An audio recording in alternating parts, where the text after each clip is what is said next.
Août 1945. À la fin de la Deuxième Guerre mondiale, l'armée japonaise qui a occupé la Corée pendant 35 ans capitule.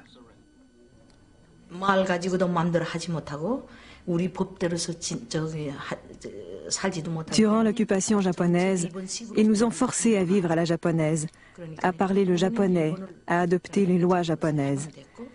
À la libération, nous étions heureux de voir les soldats.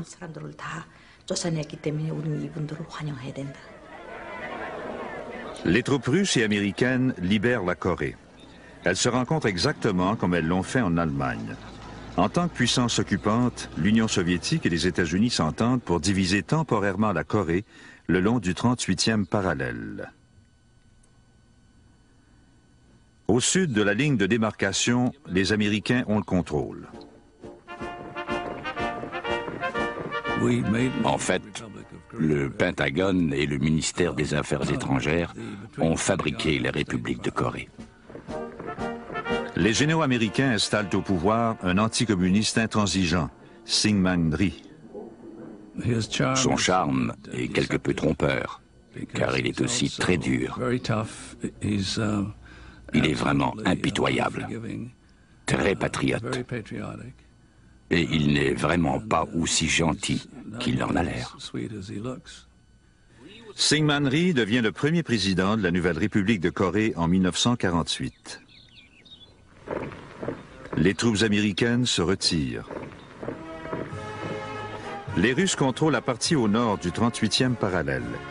Ils y installent un régime communiste par le biais d'un réseau de comités populaires. Kim Il-sung, qui a passé la guerre en Union soviétique, est destiné au pouvoir. C'était un jeune homme très beau, toujours souriant. Tout le monde l'aimait en Corée. Il faisait une très bonne impression. C'était le héros national du peuple coréen.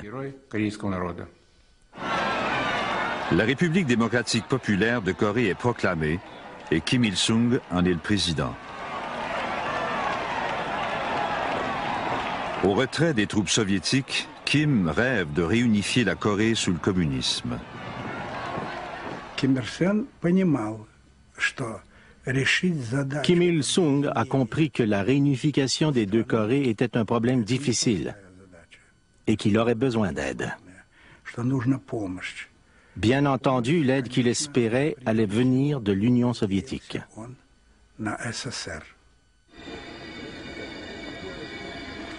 En mars 1949, Kim Il-sung se rend à Moscou. Sa mission secrète, obtenir la permission de Staline d'envahir le Sud.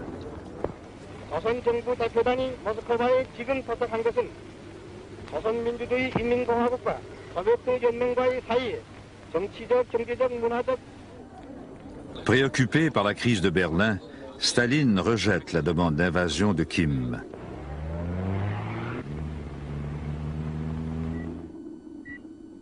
À la fin de 1949, la situation internationale se modifie. Les Soviétiques font exploser leur première bombe atomique.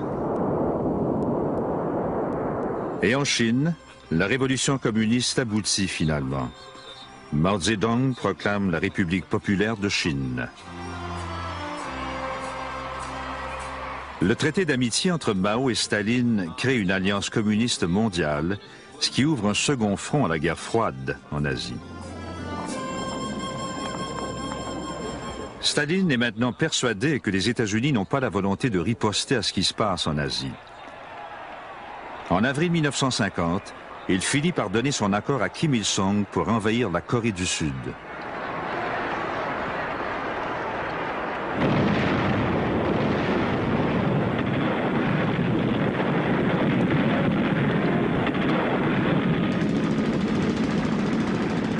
Le 25 juin 1950, l'armée nord-coréenne lance son attaque surprise contre le Sud. Équipée de chars d'assaut et d'artillerie russe et commandée par des conseillers soviétiques, 10 divisions de l'armée nord-coréenne envahissent le Sud. Nous croyons que nous devions nous battre pour notre patrie, pour notre peuple, pour notre chef, Kim Il-sung. Nous croyons qu'il fallait libérer le Sud et réunifier la Corée. Voilà pourquoi nous combattions.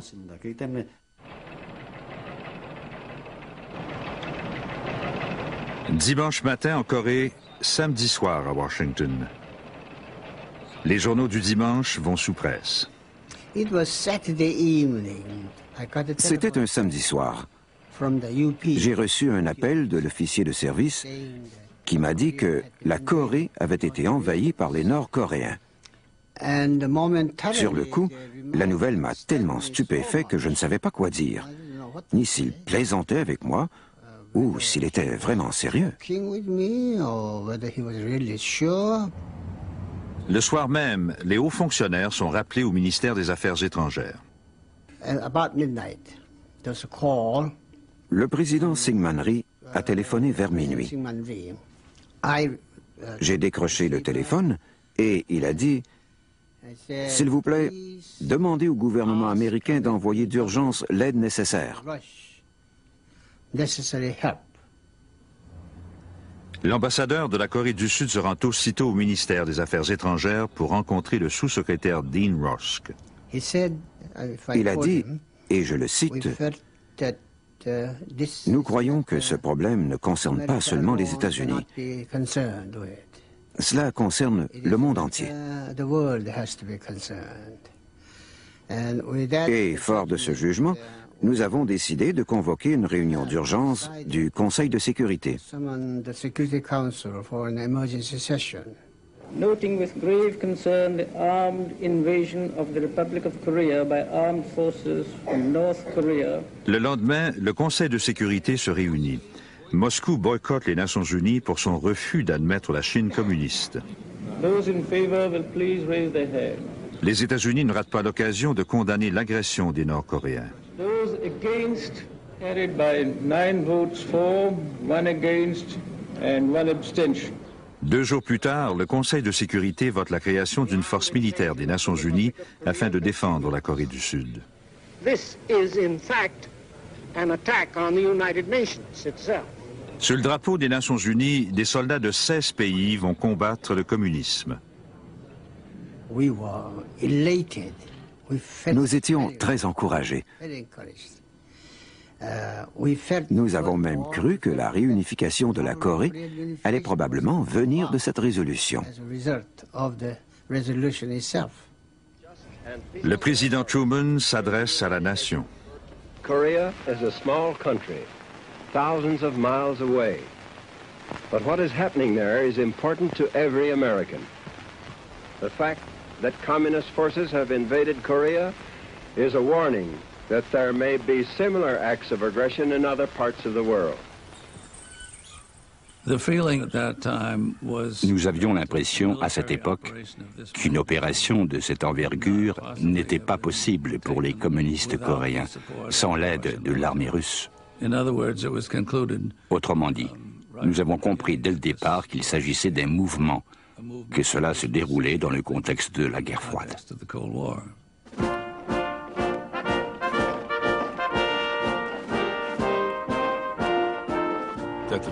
Quand nous avons entrepris cette guerre, en entraînant les Nations unies avec nous, c'était une guerre très populaire. Le général Douglas MacArthur, commandant suprême des Alliés à Tokyo et vainqueur légendaire de la guerre du Pacifique, est nommé pour diriger les troupes des Nations unies.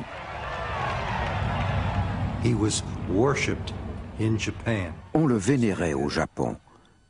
Cet homme avait un ego formidable et on l'avait flatté pendant toutes ces années. Je crois vraiment qu'il se croyait infaillible.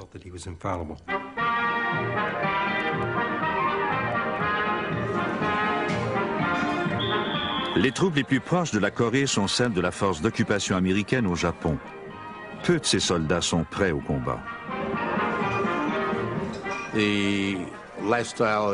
La vie qu'on menait nous laissait beaucoup de loisirs.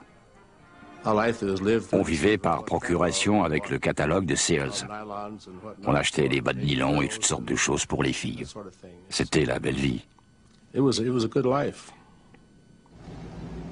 Les soldats du corps expéditionnaire américain envoyés en Corée ne s'imaginent pas que leur séjour va se prolonger. En fait, on nous a dit d'apporter notre équipement sportif et de laisser tout le reste parce qu'on n'allait y passer que 6 semaines environ. Il y aurait une démonstration de force sur le terrain, Shintok repasserait le 38e parallèle et on rentrerait au pays. Ce n'est pas aussi facile. L'armée sud-coréenne de Syngman-rhee recule. Les hommes de 2 divisions jettent leurs armes et se joignent aux réfugiés qui fuient l'avance communiste. En tant que soldats, nous avons fait notre possible. Mais la situation générale jouait contre nous. L'armée nord-coréenne a atteint son objectif initial. Elle s'est emparée de Séoul en 3 jours. Avec la prise de la capitale de la Corée du Sud, Kim Il-sung remporte une grande victoire pour le communisme.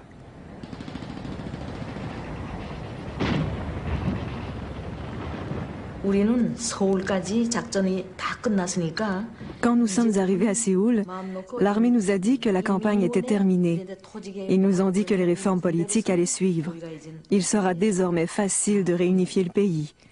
Nous pensions que la guerre était terminée.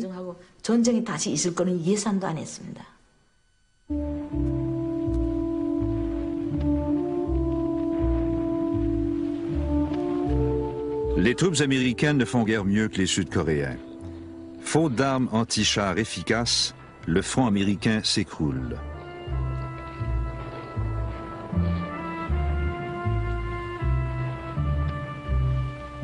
Au bout de quelques jours seulement, les soldats américains reculent en désordre sous les assauts du minuscule régime communiste de la Corée du Nord.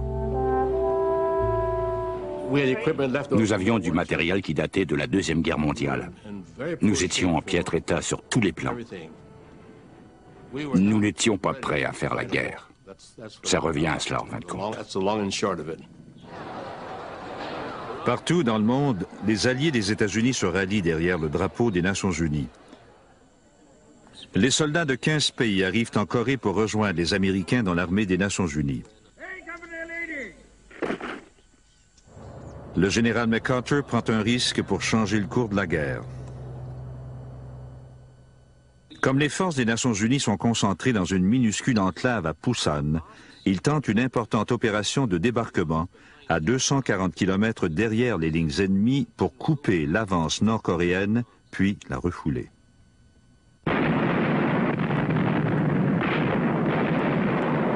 Le 15 septembre 1950, à l'aube.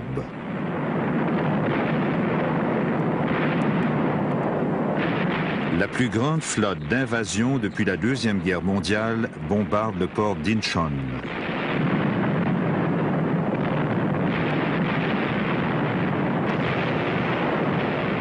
Les fusiliers marins américains et coréens débarquent nombreux.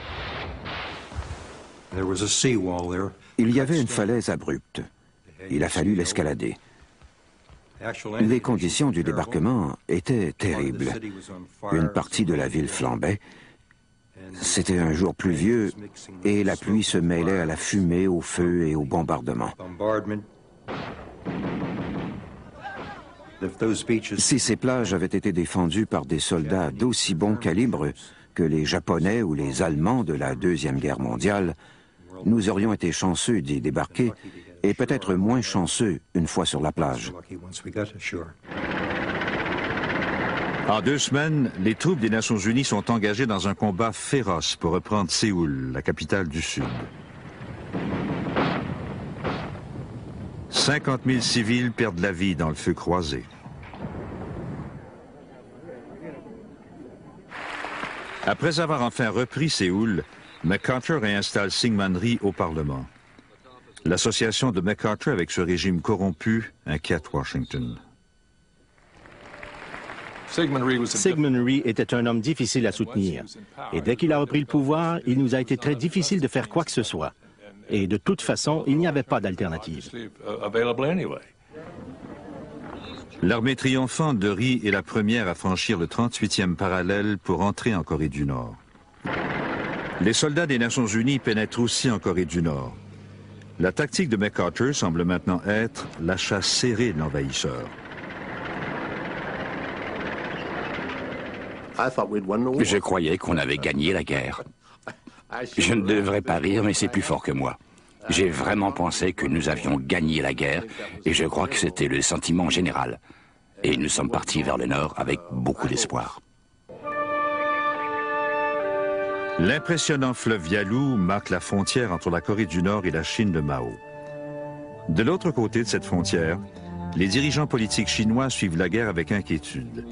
Ils craignent que l'armée américaine en Corée du Nord n'envahisse le territoire chinois.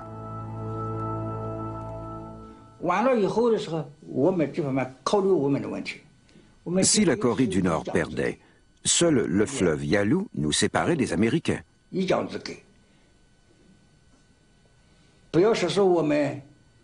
Nous ne pouvions accepter cela, ni le risque que des avions américains ne perturbent la reconstruction de notre pays.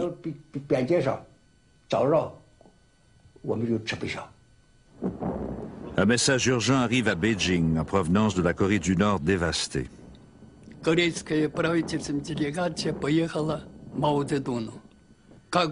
Une délégation gouvernementale est allée rencontrer Mao Zedong. Que peut-on faire, ont-ils demandé. Nous ne pouvons retraiter. Ils nous attaquent du ciel, de la mer et sur terre. Il ne reste que très peu d'effectifs de l'armée nord-coréenne. Beaucoup d'hommes ont été tués. Que peut-on faire maintenant? Les dirigeants communistes de Beijing sont très divisés par rapport à l'intervention. Mao reçoit des télégrammes secrets de Staline qui lui enjoint d'entrer en guerre pour sauver la Corée du Nord. Désireux d'imposer la puissance de la Chine en Asie, Mao y consent.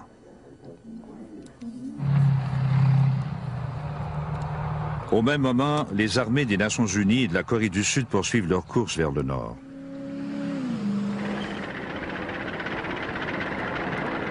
Pyongyang tombe le 19 octobre.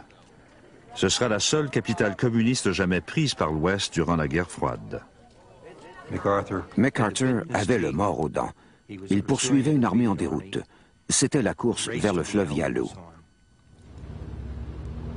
À son étonnement, MacArthur est convoqué sur l'île de Wake, au milieu du Pacifique, pour une rencontre avec le président Truman.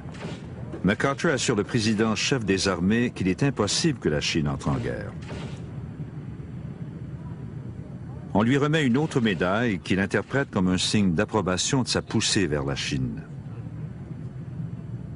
Quand le président l'invite à rester à déjeuner, MacArthur refuse. Pendant que Truman et MacArthur discutent, Mao donne l'ordre à l'armée chinoise, qu'on appelle les volontaires du peuple, de pénétrer en Corée.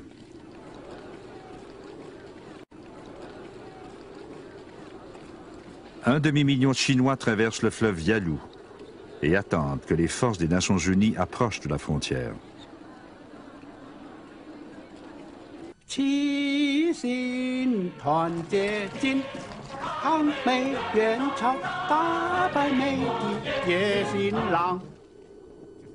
N'ayant pas été informé du regroupement massif de soldats chinois, l'armée américaine fait une pause pour l'Action de grâce. On sert de la dinde et des canneberges. MacArthur et ses soldats croient encore que la guerre sera finie à Noël. Eh bien, l'Action de grâce en 1950 a été une très belle journée. Il faisait beau, on a eu droit au repas typique de l'Action de grâce. Tout y était, comme si on avait été chez nous. C'était vraiment une très belle journée. Et ça a été la dernière.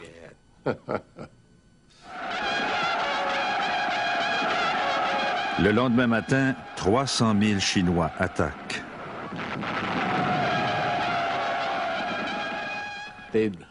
Ils soufflaient dans leur clairon et ça donnait la chair de poule aux soldats.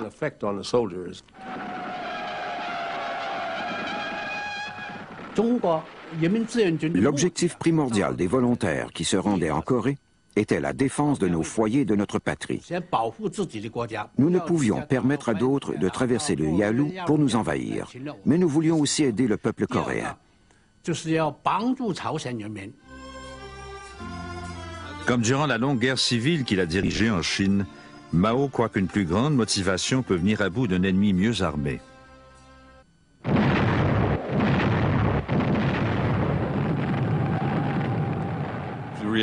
Quand la Chine est intervenue, nous avons compris qu'il s'agissait d'une toute nouvelle guerre, une toute nouvelle situation. C'était une situation terrifiante et extrêmement troublante. Dans la phase suivante de cette guerre en dents de scie, les forces des Nations Unies sont repoussées de la Corée du Nord et abandonnent véhicules et équipements.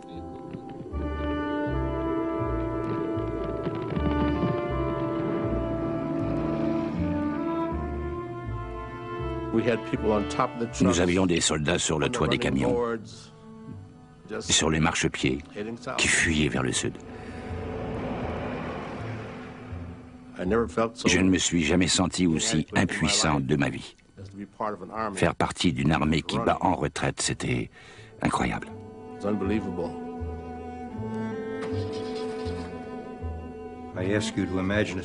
Imaginez une situation où la température est de 25 degrés sous zéro.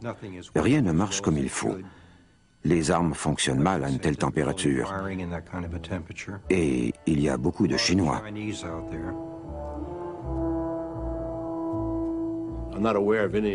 Je ne me souviens pas d'un autre mouvement de troupes américaines aussi futile que cette déroute-là.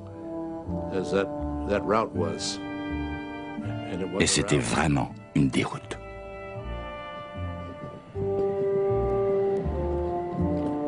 Les soldats américains l'appellent la fièvre du sauve qui peut. We are fighting in Korea for our own national security and survival. We have committed ourselves to the cause of a just and peaceful world order through the United Nations. We stand by that commitment.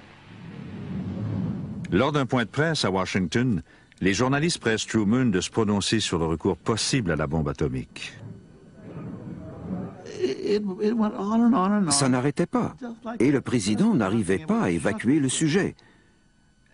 Jusqu'à ce que les gens commencent à croire que nous allions peut-être utiliser la bombe atomique. Les dépêches sur la conférence de presse du président ont aussitôt fait le tour du monde. Et ça a provoqué une inquiétude incroyable. Le premier ministre britannique Clement Attlee est tellement inquiet qu'il prend l'avion pour Washington afin de discuter de la crise. My aim in these talks is to align our policies in the new and troubled situation in the world and to find the means of upholding what we both know to be right. Le lendemain, Truman rassure Attlee qu'aucun plan ne prévoit l'utilisation de l'arme atomique. Je crois que les Américains ont compris que ce serait la loi du talion. S'ils l'utilisent, nous l'utiliserons. Nous avions un accord avec les Chinois. Voilà pourquoi ils n'ont pas utilisé la bombe atomique. Aux États-Unis, cet hiver-là, pour bien des familles, le chagrin commence lorsque ça sonne à la porte. Le 29 décembre, on sonne à la porte. C'était un vendredi. J'ai ouvert et un garçon m'a tendu un télégramme. Puis il est parti. Je savais que le télégramme allait m'apprendre s'il était mort ou vivant. Et quand je l'ai ouvert, j'ai remercié Dieu qu'il ne soit que porté disparu. Quant à savoir la date de son emprisonnement, il a fallu attendre encore 1 an. Je n'ai jamais su comment il allait au jour le jour. Je n'ai jamais su d'une lettre à l'autre s'il était encore vivant. Les soldats des Nations Unies en déroute adoptent la politique de la terre brûlée.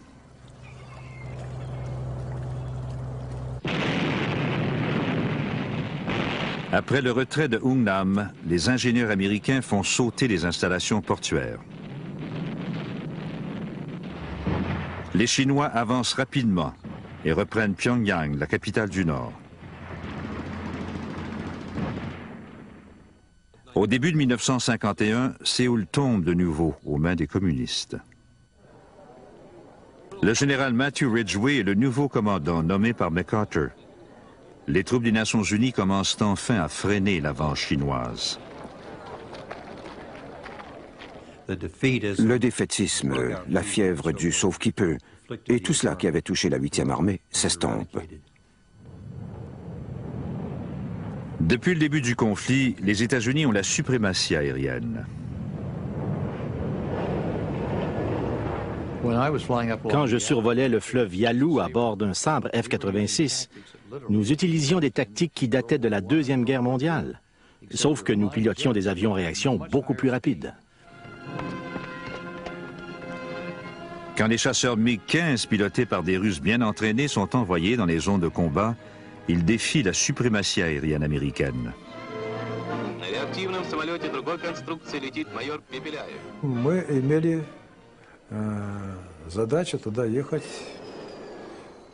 Notre mission consistait à aller former des pilotes. Mais nous avons fini par participer à la guerre de Corée.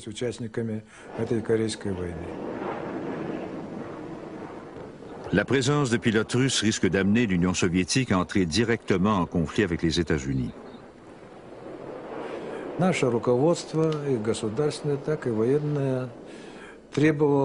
Notre gouvernement et les militaires exigeaient le secret total.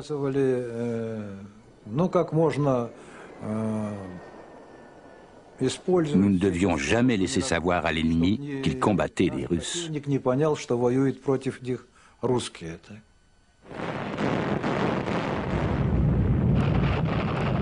Quand les Américains déploient le Sabre F-86, ils reprennent peu à peu la maîtrise du ciel. Cela leur permet de bombarder sans relâche les cibles au sol. Pour les attaques au sol, nous utilisions les F-9 Panthers. Cet avion pouvait transporter une importante cargaison de bombes, dont quelques bombes de 1000 livres. Et sur certains vols, il y avait aussi des réservoirs de 100 gallons de napalm équipés d'un bouchon grenade au phosphore, de sorte que le napalm s'enflamme dès que la bombe touche le sol. Nous avons donc utilisé ces armes de temps en temps lors d'attaques au sol. MacArthur demande maintenant le bombardement des villes chinoises et la poursuite de la guerre en territoire chinois. Truman ne peut pas accepter cela. I believe that we must try to limit the war to Korea for these vital reasons, to make sure that the precious lives of our fighting men are not wasted, to see that the security of our country and the free world is not needlessly jeopardized, and to prevent a third world war. A number of events have made it evident that General MacArthur did not agree with that policy. I have therefore considered it essential to relieve General MacArthur so that there would be no doubt or confusion as to the real purpose and aim of our policy.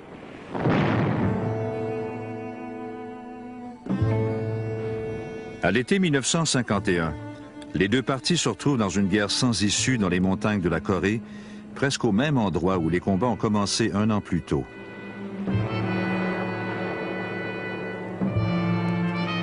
Chaque mois, on dénombre 2500 victimes dans les rangs des Nations unies.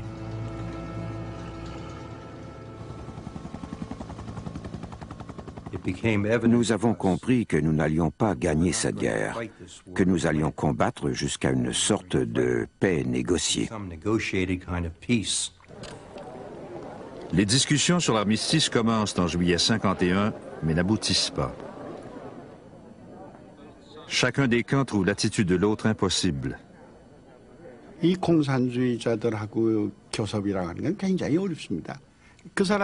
Les négociations avec les communistes étaient très difficiles. Ils se servaient des négociations comme d'une tactique de champ de bataille, pour gagner du temps.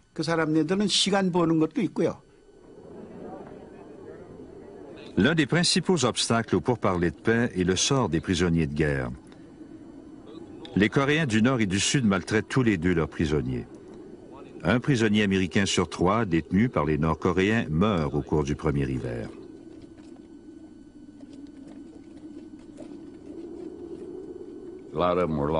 Beaucoup d'entre eux sont morts des suites de dysenterie, de diarrhée, de coups et blessures, de malnutrition. Certains d'entre eux étaient plus ou moins à la traîne. Ils ont été battus à mort à coups de crosse de fusil, tués à la baïonnette. On tenait le coup, sinon on mourait. C'était aussi simple que ça.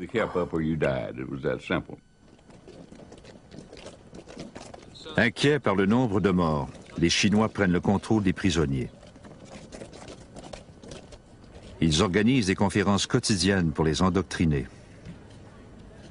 Ils nous répétaient, « Nous vous dirons pourquoi vous êtes venus en Corée, pourquoi vous êtes venus à des milliers de kilomètres de chez vous. Vous allez verser votre sang pour ces éperviers profiteurs de Wall Street. Pourquoi êtes-vous venus ici mourir aussi jeunes? Ils couchent avec vos femmes et vos filles. Vous croyez que c'est bien? » Et cela durait des jours et des jours pendant des heures, toujours, continuellement. Aux États-Unis, peu de gens se préoccupaient de leur sort. Tout le monde se sentait concerné par la Deuxième Guerre mondiale, mais personne ne s'est préoccupé de la Corée. Les journaux en parlaient si peu. Si je voulais savoir ce qui s'était passé hier en Corée, je devais prendre le New York Times, parce qu'en page 2, il y avait tous les jours une petite rubrique sur la guerre de Corée. Mais la plupart des autres journaux n'en parlaient pas, et on ne voyait des gros titres que lorsqu'il y avait une escarmouche ou lorsqu'une colline avait été perdue ou gagnée, vous savez. Il n'y avait donc aucun intérêt. Ce n'était pas comme le Vietnam où, pendant le souper, on pouvait voir la dernière bataille à la télévision. Au Japon, la guerre de Corée stimule l'économie. Elle engendre des dépenses de 3,5 milliards de dollars. Le Japon, l'ancien ennemi, devient maintenant un château fort du capitalisme dans la lutte contre le communisme en Asie.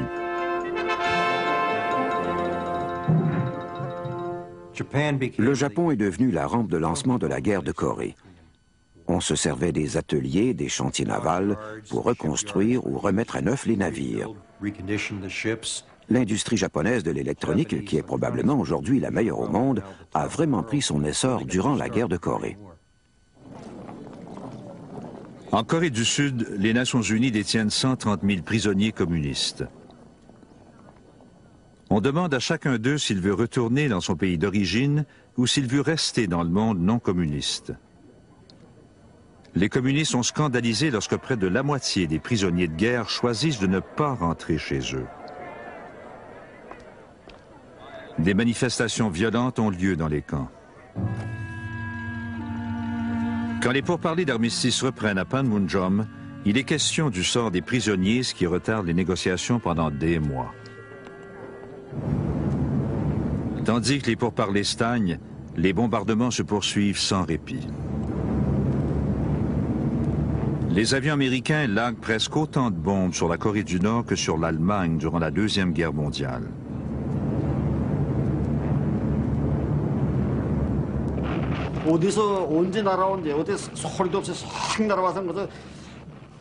Les bombardiers sont arrivés sans avertissement. Trop de gens sont morts à cause des bombardements. On trouvait des morts partout. Il n'y avait presque aucune maison encore debout. Ils ont bombardé les grandes villes, les villages et la campagne de la même manière. J'ai tout vu de mes propres yeux.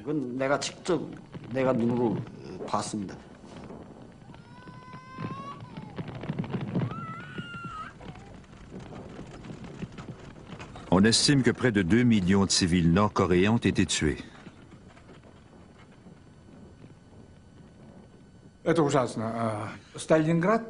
C'était horrible. On a dit que Stalingrad a été détruite à 96% durant la Deuxième Guerre mondiale, mais Pyongyang a été détruite à 100%. Tout a été réduit en cendres. Il ne restait plus une seule maison.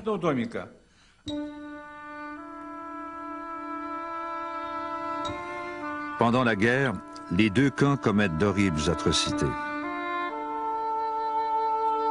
Les nordistes tuent les sudistes accusés de sympathie avec l'ennemi. Les partisans de Syngman-rhee massacrent ceux qu'on soupçonne d'être communistes. Dans cet univers de violence continue, les civils innocents sont souvent les victimes.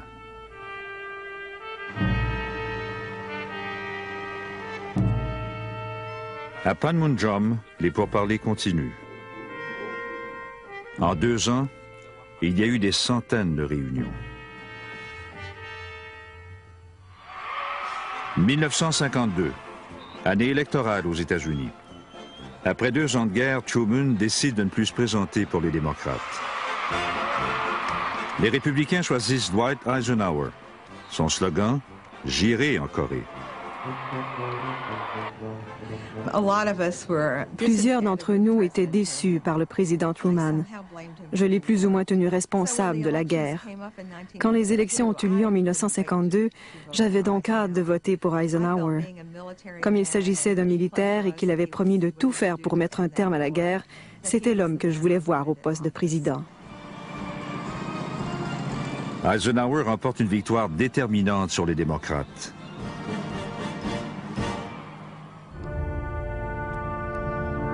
À l'Est aussi, il y a des changements.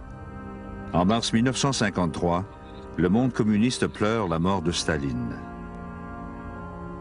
Staline a poursuivi la guerre.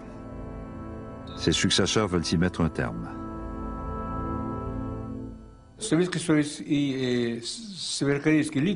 Les dirigeants soviétiques et nord-coréens en sont venus à croire qu'il était impossible de gagner cette guerre, parce que la Corée du Sud était appuyée par le monde entier, tandis que la Corée du Nord n'était soutenue que par l'Union soviétique et la Chine. L'armistice était donc inévitable. Le cessez-le-feu est finalement accepté le 27 juillet 1953. Les Chinois, les Nord-Coréens et les Nations Unies appuient l'accord. Le président sud-coréen Syngman Rhee s'oppose à la trêve et refuse de signer. L'énorme tâche d'échange des prisonniers de guerre commence. 75 000 prisonniers communistes sont libérés. 12 000 prisonniers des Nations Unies sont aussi relâchés.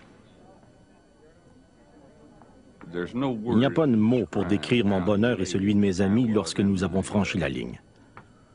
C'est comme si on nous avait enlevé un fardeau d'1 tonne.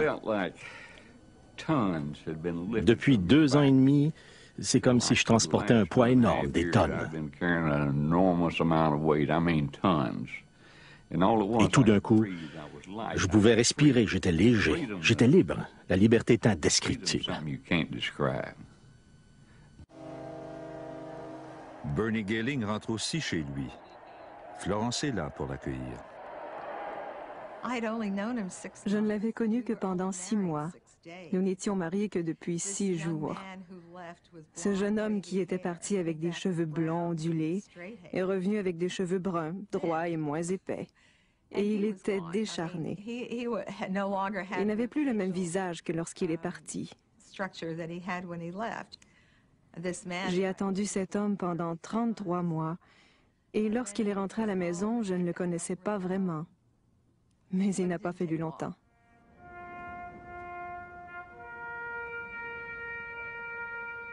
« 54 000 Américains ne sont pas rentrés.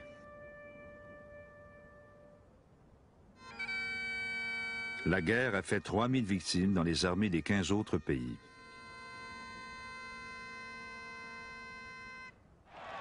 En Chine, Mao parle d'une grande victoire et les volontaires rentrent au pays en héros.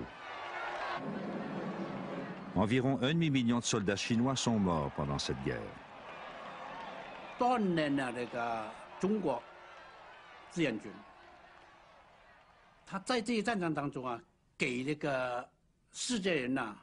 Les volontaires ont montré au monde que les Chinois n'étaient plus les Chinois d'avant. On ne pouvait plus bousculer la Chine. La Chine n'était plus le canard boiteux de l'Asie.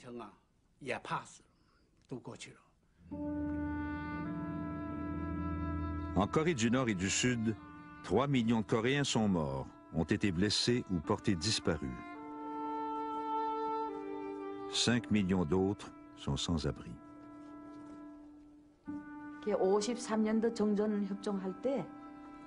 Quand la trêve a été négociée en 1953, cela a permis au peuple coréen de respirer.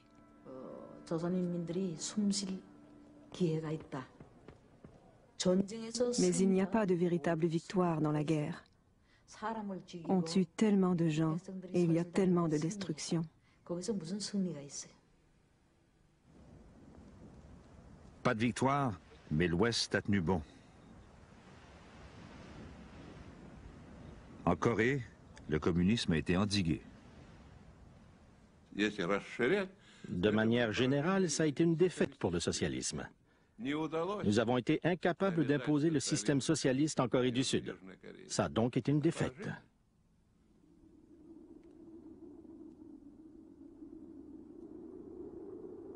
40 ans plus tard, à la fin de la guerre froide, la Corée était toujours divisée par la même frontière.